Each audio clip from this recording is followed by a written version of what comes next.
कहानी है रामपुर गांव की, जहां के मर्द महिलाओं को हमेशा नीचा दिखाने की कोशिश में रहते। अरे अभी तक खाना नहीं आया, क्या मुझे एक और शादी करने की जरूरत है? नहीं जी नहीं, ऐसा मत करना, वरना मैं कहाँ जाऊंगी। खाना लेकर मैं अभी आई जी। गांव की पंचायत में भी फैसले हमेशा औरतों के खिलाफ ही रहते। मैं जो फैसला सुनाता हूँ वो भगवान की आज्ञा होती है। इस लड़के ने अपने मन से शादी करके अच्छा नहीं किया। लड़के को घर भेज दो और इसकी शादी इसकी जाति की किसी लड़के से करवा दो, लेकिन ये लड़के, इसे तो गांव के बाहर निकाल दो। नहीं नहीं जमींदार साहब, ये क्या बोल रहे हैं? ऐसा नहीं हो सकता। मेरी बेटी मासूम है, इसे अच्छे बुरे की समझ नहीं है। अरे कहाँ जाएगी ये बेचारी? कहाँ जाएगी? इतनी चिंता है तो पूरे परिवार का गांव निकाला कर देते हैं। बेचारे पूरे बसे बसाए परिवार को गांव छोड़ना पड़ता है। चाहे जो हो, अगर बेटियों को कंट्रोल नहीं कर सकते तो गांव में रहने का कोई मतलब नहीं है। यहाँ औरतों को दब कर रहना होगा। कोई भी अपने हिसाब से कुछ नहीं कर सकता, सब ईश्वर की मर्जी से ही होगा। तभी गांव का एक आदमी दौड़ा दौड़ा आता है। सरपंच साहब, जमींदार साहब, वो कालिया है ना, उसकी बेटी पढ़ने के लिए शहर जा रही है। अच्छा, ये कब हो गया? और कालिया की हिम्मत कैसे हो गई ऐसा करने की? लेकर आओ उसे और उसकी बेटी को। बस फिर क्या था, हाजिर हो जाते हैं कालिया और उसकी बेटी सरपंच के सामने। अरे कालिया, ये क्या सुनने में आ रहा है? बेटी को इंजीनियर बना रहा है तू? और ये बता, गांव में तो स्कूल नहीं है, फिर कहां से इतनी क्लास पास कर गई तेरी बेटी? राधा, जो कि कालिया की बेटी है, उसे लगता है कि सरपंच उसकी तारीफ कर रहे हैं। सरपंच जी, मैंने ऑनलाइन पढ़ाई की है, डिस्टेंस लर्निंग से। सभी में मैंने अच्छे नंबर पाए हैं, जिसे देखते हुए शहर की इंजीनियरिंग कॉलेज में मुझे स्कॉलरशिप मिली है। वाह जी वाह, क्या होती है ये? पहले तो ये बताओ, फिर आगे की बात करते हैं। पूरा गांव राधा की बात सुन रहा था और राधा बोलती जा रही थी। तो ऐसे मैं फ्री में एक अच्छी शिक्षा लेकर गांव में जो कुछ परेशानियां हैं, जैसे बिजली, पानी और इंटरनेट जैसी समस्याओं के लिए काम करूंगी। मैं गांव को शहर से जोड़ने के लिए पुल का निर्माण करवाने का प्रस्ताव रखूंगी।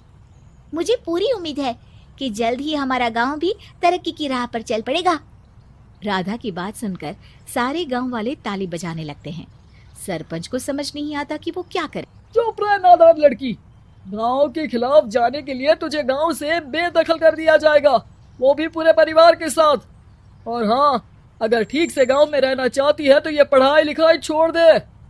हम तेरे लिए गांव का कोई होनहार लड़का देखेंगे। तभी गांव का एक आदमी बोल पड़ता है। अरे नहीं नहीं सरपंच जी, राधा बिटिया जो बता रही है, अगर वैसा हो जाए तो हम लोगों को पैसा कमाने के लिए बाहर नहीं जाना पड़ेगा। हाँ जी, और ना ही कोसों दूर पानी के लिए भटकना पड़ेगा। हमारे बच्चे भी अच्छी पढ़ाई कर सकेंगे और आगे बढ़ेंगे, ना कि हमारी तरह खेती करते बैठेंगे। क्यों गांव वालों, राधा बिटिया का साथ देना चाहिए ना। सरपंच देखता है कि गांव राधा के साथ है तो वो चुप हो जाता है। वो घर आकर अपने सलाहकार से बात करता है, जो बहुत ही चालाक किस्म का इंसान होता है। अरे सरपंच साहब, आपको बहुत ही होशियारी से काम लेना पड़ेगा। एक बार गांव तरक्की कर गया, यहाँ के बालक पढ़ लिए तो कोई ना पूछेगा आपको। और फिर ये जो बेटा और बेटी है ना आपके, इनको भी आम लोगों की तरह ही जीवन जीना होगा। हाँ, लेकिन करे तो क्या करे? वो ना आप मुझ पर छोड़ दीजिए, बस मैं जैसा करते जाइए। अगले रोज सुबह जब गांव वाले सोकर उठते हैं तो राधा के घर के बाहर और साथ ही वो लोग जिन्होंने राधा का सपोर्ट किया था, उनके घर के आगे लाल रंग से कल आऊंगी लिखा होता है। कल आऊंगी, यह क्या होता है? अरे यह तो खून से लिखा है, लगता है कोई भूत प्रेत या चुड़ैल का साया है। चलो सरपंच जी के पास चलते हैं।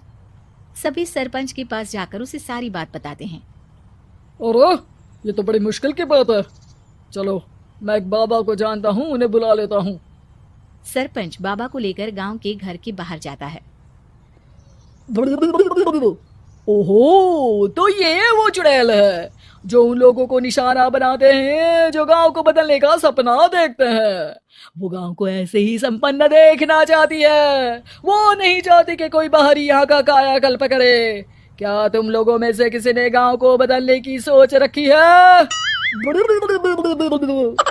तभी राधा की माँ रोते रोते आती है। मेरी राधा घर से गायब हो गई है। अरे कोई तो बचाओ, मेरी बच्ची कहाँ गई?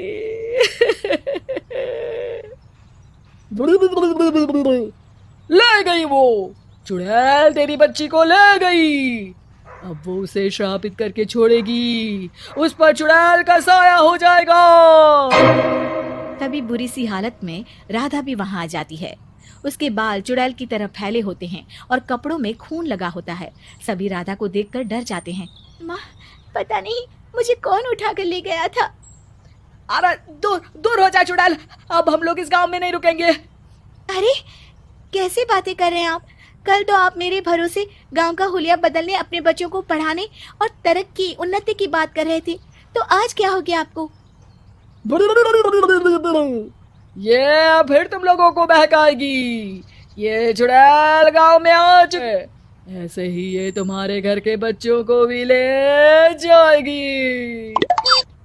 गांव वाले राधा को गांव से बाहर निकाल देते हैं। उसके माँ बाप रोते रहते हैं, लेकिन गांव वाले नहीं मानते।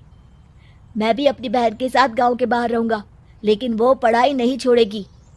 वहीं सरपंच के घर पर सलाहकार कहता है, देखा, सांप भी मर गया और लाठी भी नहीं टूटी। लेकिन अगले ही दिन सरपंच के घर के बाहर भी वही शब्द लिखे होते हैं। और फिर सरपंच की बीवी कहती है, हमारी बेटी को किसी ने अगवा कर लिया है। तभी राधा का भाई वहां आ जाता है। अरे गांव वालों, मैंने सरपंच जी की बेटी को देखा था। वो चुड़ैल उसे उठाकर ले जा रही थी। अरे क्या मजाक कर रहे हो? नहीं नहीं सरपंच जी, आप नहीं जानते। वो चुड़ैल अब आपकी बेटी में आ जाएगी, जैसे राधा के अंदर आ गई थी। तभी सरपंच की बेटी वैसी ही हालत में वहां आती है जैसे राधा आई थी। पापा, पता नहीं कैसे मैं गायब हो गई थी। चुड़ैल, इसके अंदर भी चुड़ैल का साया है, मारो इसे। अरे नहीं नहीं, इसे भी राधा के पास गांव के बाहर ही भेज दो। अरे चुप रहो, मेरी बेटी कहीं नहीं जाएगी और चुड़ैल वुड़ैल कुछ नहीं होता है। अरे कैसे बात कर रहे हो सरपंच जी? आप तो बोल रहे थे कि आपका फैसला भगवान का ज्ञान होता है, तो अपने पर बात आई तो अब आप ऐसे बोल रहे हैं। अरे ना ना ना, आपको अपनी बेटी को त्यागना ही होगा। अरे बुलाओ बाबा को। राधा का भाई बाबा को ले आता है, जिसे अब गांव वालों के डर के कारण सच बोलना पड़ता है। मैं कोई बाबा नहीं हूँ, मैं तो मोची था। ये सलाहकार महोदय ने मुझे कहा था एक्टिंग करने को। अब वो मुझे पैसे देने वाले हैं। अब मुझे माफ कर दो। गलती हो गई, मुझे माफ कर दो।